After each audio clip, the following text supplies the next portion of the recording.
ಬಹುನಿರೀಕ್ಷಿತ ತುಳು ಚಲನಚಿತ್ರ ಇಂಗ್ಲಿಷ್ ಎಂಕ್ಲೆಗ್ ಬರ್ಪುಜಿಬ್ರೋ ಚಿತ್ರವು ಪುತ್ತೂರಿನ ಅರುಣಾ ಚಿತ್ರಮಂದಿರದಲ್ಲಿ ಬಿಡುಗಡೆಗೊಂಡಿತು. ಮಾಜಿ ಶಾಸಕಿ ಶಕುಂತಲಾ ಟಿ ಶೆಟ್ಟಿ ಅವರು ದೀಪ ಬೆಳಗಿಸಿ ಬಿಡುಗಡೆಗೊಳಿಸಿದರು. ಬಳಿಕ ಮಾತನಾಡಿದ ಅವರು, ತುಳು ಭಾಷೆಯನ್ನ ಬೆಳೆಸಬೇಕು, ಅದು ಸರ್ವವ್ಯಾಪಿಯಾಗಿ ಬೆಳೆಯಬೇಕು.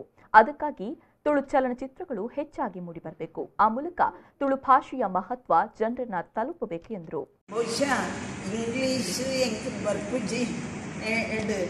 ಒಂಜಿ ನಮ್ಮ ತುಳುನಾಡದ ನಂಬಿಕೆ, ಬಾಕಿದಾಗಲೇ ಮೂಢನಂಬಿಕೆ ಅದಕ್ಕೂ ಅಂತೂ ಹಾಸ್ಯಮಯವಾದಲ್ಲ ಅತ್ತ ನಂಬಿಕೆಗೆ ಒತ್ತು ಕೊರದಿಲ್ಲ.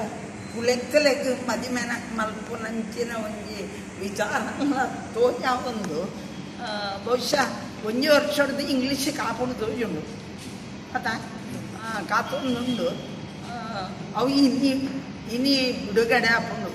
ಕುಲೆಕ್ಕಲೆಗೆ ಮದಿಮೆ ಅದು ಇತ್ತಿನ ದೋಸಲು ಪೂರ ಪರಿಹಾರ ಆಯ್ಲೆಕ್ಕ ತುಳು ಪಿಕ್ಚರ್ ಇಂಗ್ಲೀಷ್ ಭಾರಿ ಬರಿತದೆ.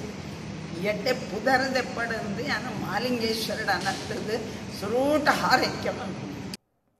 ವೇದಿಕೆಯಲ್ಲಿ ಪಡುಮಲೆ ಕೋಟಿ ಚೆನ್ನಯ್ಯ ಟ್ರಸ್ಟ್ನ ಉಪಾಧ್ಯಕ್ಷ ವಿಜಯಕುಮಾರ್ ಸೊರಕೆ, ಪಡುಮಲೆ ಕೋಟಿ ಚೆನ್ನಯ್ಯ ತಾಲೂಕು ಸಮಿತಿಯ ಅಧ್ಯಕ್ಷ ವೇದನಾಥ ಸುವರ್ಣ, ಚಿತ್ರದ ನಟ ದೀಪಕ್ ರೈ ಪಾಣಾಜೆ, ರವಿರಾಮಕುಂಜ, ಚಿತ್ರದ ವ್ಯವಸ್ಥಾಪಕ ನವೀನ್ ಚಂದ್ರ, ವಿತರಕ ಬಾಲಕೃಷ್ಣ ಶೆಟ್ಟಿ, ಪೆನ್ಸಿಲ್ ಬಾಕ್ಸ್ ಚಿತ್ರದ ನಿರ್ದೇಶಕ ರಜಾಕ್ ಪುತ್ತೂರು ಉಪಸ್ಥಿತರಿದ್ದರು.